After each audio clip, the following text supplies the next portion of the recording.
Hey folks, Nate here with Outside Cleaners, Brewster, Mass. If you've got a typical exterior cleaning job in mind and you really just want a speedy estimate from us, here's how to get it. You'll need a smartphone and a few minutes outside on a dry day. First, text or email us your name, contact info, the property address, and your project's deadline.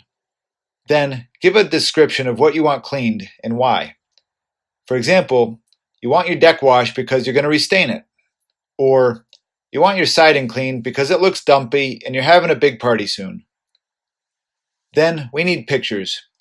They don't have to be high res or pro quality, but they need to let us see what you're talking about. Take a few pictures of each area of interest, both up close and from a distance, which lets us see the whole picture.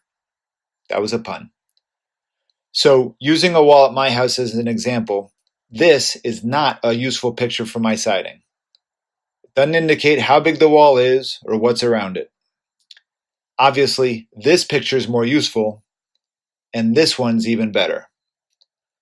Similarly, it's tough to tell much from this, whereas this picture of the same thing gives us much more useful info. Like I said, close-ups help too.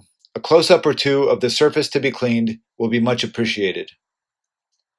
In general, for whatever your project, 5 or 10 good pictures is usually sufficient for us to be able to give you an estimate. If you text us, we'll text your estimate back. If you email, we'll email your estimate back. If you decide to hire us based upon our estimate, we'll take the step of emailing you a formal write-up for you to approve. Here's how to reach us. Thanks for your time.